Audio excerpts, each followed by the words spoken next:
नारायणं नमस्कृत्य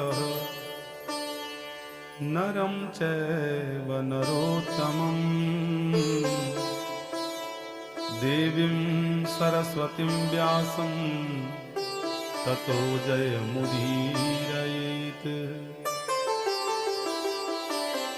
आप स्वयं नारायण हैं, आपको नमस्कार है।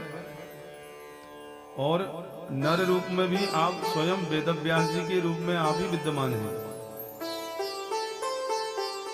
माता सरस्वती जो सद्बुद्धि प्रदायिनी है वह भी आप ही का स्वरूप है। उन्हीं की अनुकंपा कृपा के अनुकूलता के अनुसार जिसे भी कथा श्रवण या वाचन का अवसर प्राप्त होता है सो उसके कारण आप ही होते हैं। इसलिए जब आपकी अनुकूलता होती है तब कथा श्रवण का कथा सुनाने का अवसर प्राप्त होता है। इसलिए मैं आपको नमस्कार कर रहा हूँ। आप ही मेरे हृदय में बैठ करके आपके अनंत भक्तों को कथा सुनाने का मुझे दृढ़ संकल्प प्रदान करें, ऐसा हृदय में बार बार निवेदन सूत जी महाराज कर रहे हैं। क्योंकि आपकी महिमा का गुणगान सुनाना तो जिव्या का विषय नहीं है, सामान्य बुद्धि का विषय भी नहीं है। इसलिए फुल्लार विंदाय तपत्र नेत्र, इसलिए आपके पास ज्ञान चक्षु है और आपके नेत्रों से समस्त ताप संताप समाप्त हो जाते हैं। इसलिए आपकी वांगमयी स्वरूपा जो श्रीमद् भागवत है उनके सन्मुख बैठ करके जो भक्त कथा का रसास्वादन करने के लिए पहुंचते हैं उनकी बुद्धि शीघ्र ही निर्मल हो जाती है, शुद्ध हो जाती है। कहने लगे कि हे ऋषियों, आपने संपूर्ण विश्व के कल्याण के लिए जो प्रश्न किया है कल्याणकारी, वह बहुत ही आनंद देने वाला है। सो मनुष्य के लिए जो परम धर्म है वो है भगवान की अनन्य भक्ति। सवै पुंसाम परो धर्मो यतो भक्तिरधोक्षजे अहेतुक्य प्रतिहता ययात्मा संप्रसीदति। मनुष्य का सर्वश्रेष्ठ धर्म वही है जिस कर्म से भगवान श्री हरि नारायण प्रसन्न हो जाएं, और जो अहेतु की भावना से, श्रद्धा भावना से भक्त का कल्याण कर देने वाले हैं, कैवल्य सम्मत पथ दे देने वाले हैं, उन नारायण की भक्ति ही मनुष्य के लिए कल्याणकारी है। और जिस कर्म से भी भगवान श्री कृष्ण के चरणों में मन समर्पित हो जाए वही धर्म, वही कर्म श्रेष्ठ है।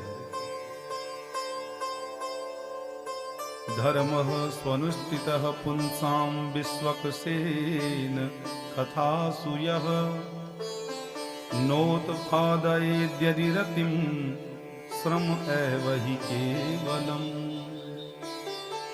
यदि बहुत बड़ा धर्म का अनुष्ठान भी कर लिया, यज्ञ भी कर लिया, बहुत सारे नेक कर्म भी कर लिए, लेकिन भगवान की कथा श्रवण के बाद भी उनके चरणों से प्रीत नहीं हुई तो श्रम एव ही केवलम, केवल मात्र आपने शारीरिक कष्ट ही किया है, मन से आपने श्रवण नहीं किया। और यदि मन से श्रवण कर लिया है तो निश्चित रूप से भगवान के प्रेम में आपको सराबोर होने का अवसर प्राप्त होना ही होना है। कोपि आश्चर्यम नास्ति, इसमें कोई आश्चर्य नहीं है। इसलिए जितने भी धर्म हैं उन सबका जो धर्म है, धर्म का फल जो है वो मोक्ष है।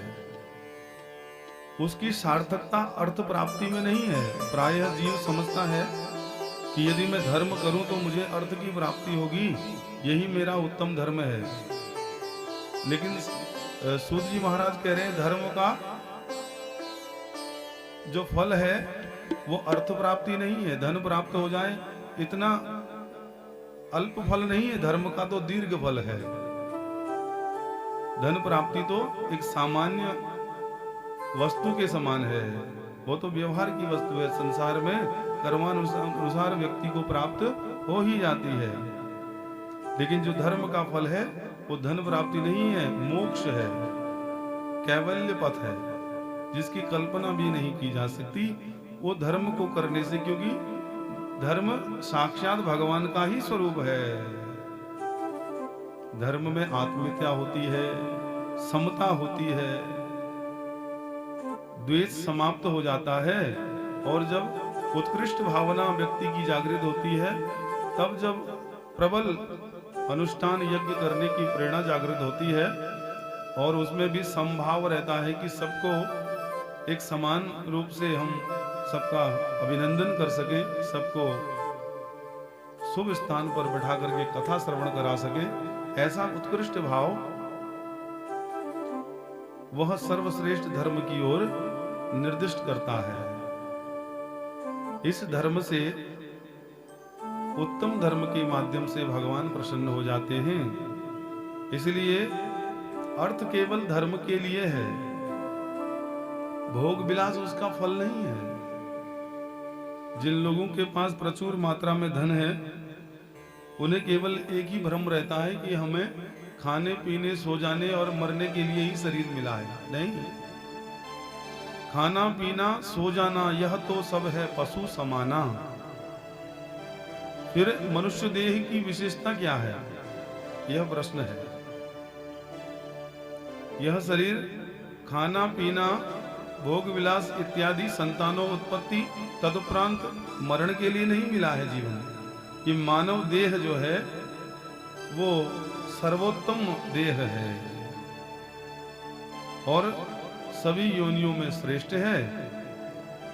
इसलिए इसका लाभ यही है कि इससे धर्म किया जाए, धर्म कमाया जाए, जिसके द्वारा भगवान का कैवल्य पथ स्पष्ट हो जाए।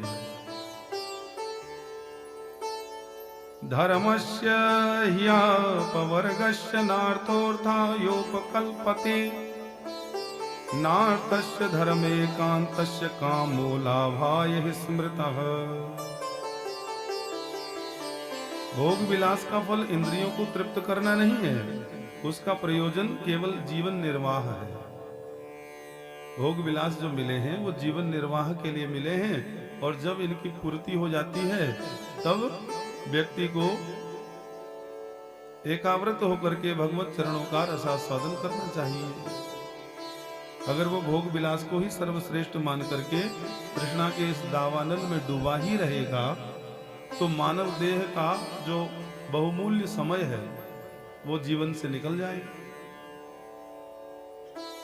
जीवन का एक एक पल घटता ही तो जा रहा है, बढ़ थोड़ी रहा है। इसलिए कभी तो बाल्यावस्था थी, तब खेल में ही जीवन गुजर गया। फिर यौवन में जोश था, जोश में होश खो बैठे।